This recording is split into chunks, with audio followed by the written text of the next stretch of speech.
Hello everyone, welcome to S Rai mathematics.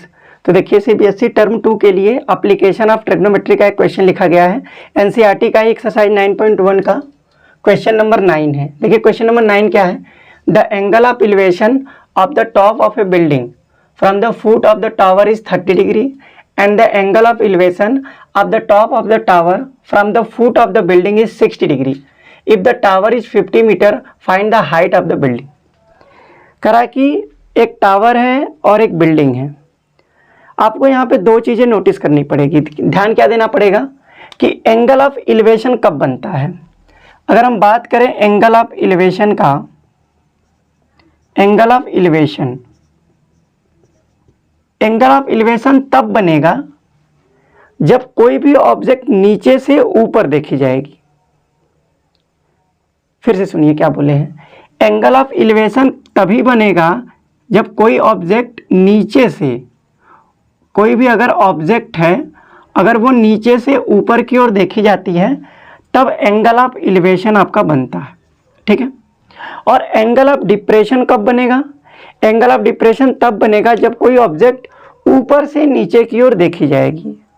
तो angle of elevation तभी बनेगा जब ऑब्जर्वर नीचे होगा, मतलब कि जो देख रहा है, और ऑब्जेक्ट क्या हो उसके ऊपर हो।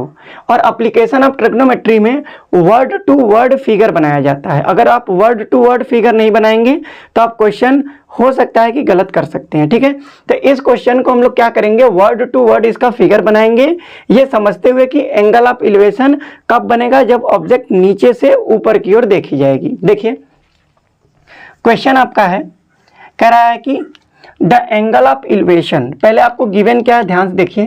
एंगल ऑफ एलिवेशन दिया है of the top of a building, मतलब कि किसी बिल्डिंग के टॉप का एंगल ऑफ एलिवेशन दिया है। मतलब बिल्डिंग के टॉप का दिया है, इसका मतलब क्या है कि जो बिल्डिंग का टॉप है उसको देखा जा रहा है कहीं नीचे से देखा जा रहा है। ठीक है।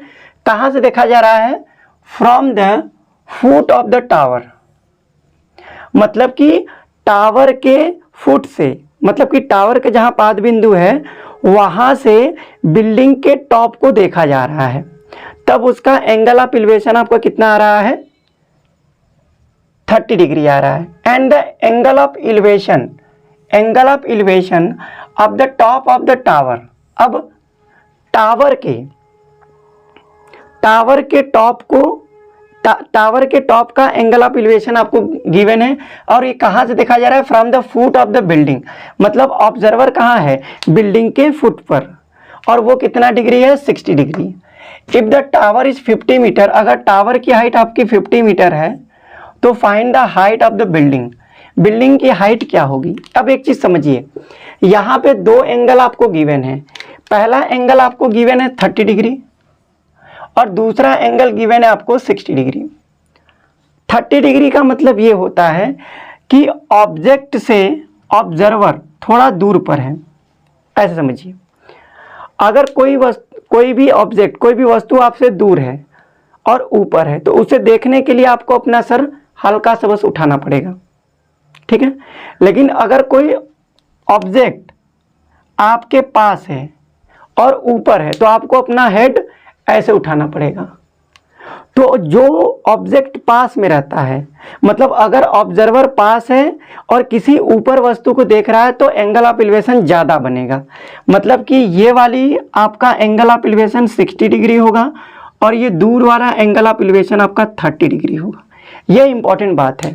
क्या इंपॉर्टेंट बात है कि जब ऑब्जर्वर पास हो ऑब्जेक्ट के और हाइट पे हो तो एंगल ऑफ एलिवेशन ज़्यादा बनेगा, और अगर दूर है तो एंगल ऑफ एलिवेशन कम बनेगा। अब देखिए इस क्वेश्चन में आपको क्या करना है, इस क्वेश्चन में आपको ये करना है कि 30 डिग्री बन रहा है इसका the angle of elevation of the top of a building, building के टॉप का एंगल ऑफ एलिवेशन, ठीक है, वो कितना है, 30 डिग्री है। कहाँ से, from the foot of the tower. जैसे हम कहें कि एक हमने बिल्डिंग बना लिया, सॉरी एक हमने, जैसे हमने दो लाइन खींच ली है। अब हमको पता नहीं है, मान लीजिए कि इसमें कौन सी बिल्डिंग है और कौन सा टावर है, तो ये आपको क्वेश्चन से पता चल जाएगा कि कौन सा बिल्डिंग है, ये कौन से, किसको बिल्डिंग माने और किसको टावर माने। ठीक है। देखिए क्वेश्चन पढ़िए, आपको समझ में आ जाएगा। क्वेश्चन क्या है कि the angle of elevation of the top of a building from the foot of the tower is 30 degree. कह रहा है कि बिल्डिंग के टॉप का foot of the tower, tower के फुट से एंगल ऑफ इलिवेशन 30 डिग्री है। इसका मतलब क्या है कि जो टावर का फुट है वो टॉप से थोड़ी दूरी पर है, टॉप से थोड़ी दूरी पर है, मतलब उसकी हाइट कम है। इसका मतलब ये आपका एंगल होना चाहिए 30 डिग्री का, ये 30 डिग्री होगा, ठीक। और अब ये कह रहा है, देखिए building, the top of the building, ये बिल्डिंग का टॉप है और ये टावर का फुट है। टावर के फुट से बिल्डिंग के टॉप को देखा जा रहा है तो एंगल ऑफ इलिवेशन 30 डिग्री है। दूसरी बात, कहा the angle of elevation of the top of the tower, tower के टॉप का बिल्डिंग के फुट से एंगल ऑफ इलिवेशन आपको गिवन है, ये आपका 60 डिग्री है, ये 60 डिग्री है, ठीक है। तो पूछ रहा है अगर टावर इज 50 मीटर, अगर टावर की हाइट आपकी 50 मीटर है तो बिल्डिंग की हाइट क्या होगी। अगर ये टावर आपको 50 मीटर का गिवन है, ये अगर ये टावर 50 मीटर का है तो ये बिल्डिंग की हाइट आपकी कितनी होगी, ये पूछ रहा है कि अगर टावर 50 मीटर का है तो बिल्डिंग की हाइट आपकी क्या होगी, ठीक है। तो इसके लिए हम क्या करते हैं, इसको थोड़ा सा मिला लेते हैं। इसको अगर हम मिलाइए मत, यहाँ पे हम ये ए मान लिए, ये बी मान लिए, ये सी मान लिए और ये डी मान लिए, ठीक है। और बी सी हम लोग मान लेते हैं एक्स। अब देखिए हमने माना है कि, देखिए यहाँ पे हम लिख लेते हैं let A B is a tower of height 50 meter and DC is a building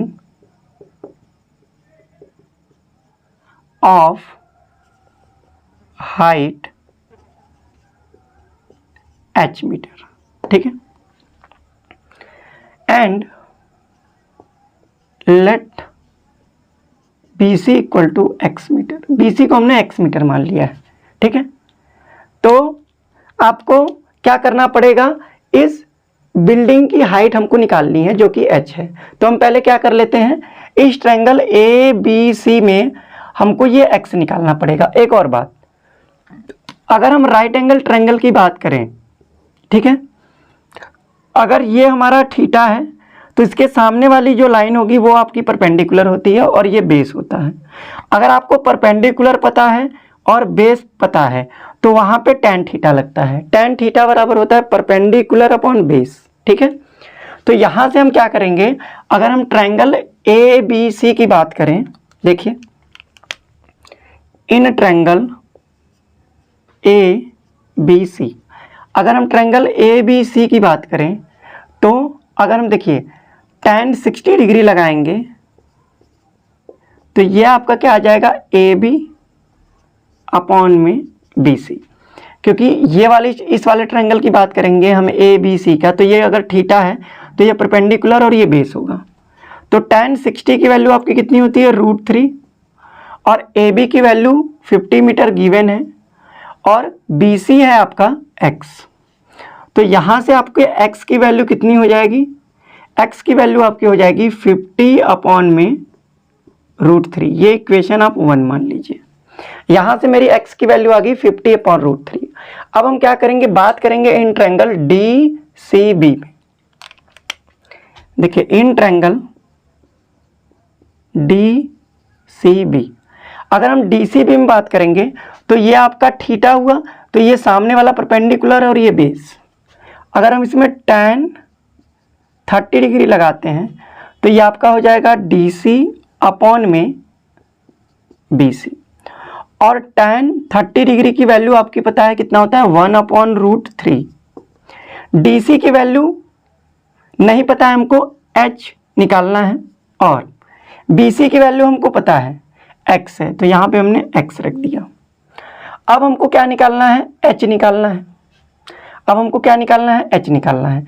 तो यहाँ से h की अगर वैल्यू हम निकालें, अगर हम यहाँ से h की वैल्यू निकाल लें या फिर x की वैल्यू निकालें, जो भी हम निकाल लें, मान लीजिए हम यहाँ से निकालते हैं x, तो x बराबर हो जाता है h√3। x बराबर आपको कितना हो गया, h√3, ठीक है, h√3। अब देखिए इक्वेशन 1 और इक्वेशन 1 को 2, देखिए ये भी आपका x है, ये भी आपका x है। अगर ये LHS वाली क्वांटिटी बराबर है तो RHS वाली भी क्वांटिटी आपस में क्या होनी चाहिए, बराबर। तो हम क्या लिखेंगे, फ्रॉम 1 and 2। 1 और 2 की बात करें तो यहाँ से h√3 जो इक्वल होगा आपका, वो इक्वल हो जाएगा 50/√3 के, और √3 यहाँ मल्टीप्लाई में तो इधर डिवाइड में आ जाएगा। तो यहाँ से h की वैल्यू आपकी हो जाएगी 50/√3 इंटू √3। अब रूट में रूट का मल्टीप्लाई करेंगे तो रूट हट जाएगा, सेम नंबर है। तो 50 में कितना हो गया, 3। तो h की वैल्यू कितनी होगी, 50/3। या इसको ऐसे भी लिख सकते हैं, डिवाइड करेंगे तो 16 3 या 48 होता है, तो 16 होल 2/3 मीटर। तो आपको यही h पूछा था कि बिल्डिंग की हाइट कितनी है, तो आपका बिल्डिंग की हाइट कितनी हो जाएगी, हाइट ऑफ बिल्डिंग। तो हाइट ऑफ बिल्डिंग आपकी हो जाएगी, हाइट ऑफ बिल्डिंग, ये आपका हो जाएगा 16 होल 2/3 मीटर, और ये आपका आंसर है, ठीक है, ये आपका आंसर है। हमको हाइट ऑफ बिल्डिंग पूछा था, तो हाइट ऑफ बिल्डिंग आपकी आ गई है 50/3 मीटर या फिर 16 होल 2/3 मीटर।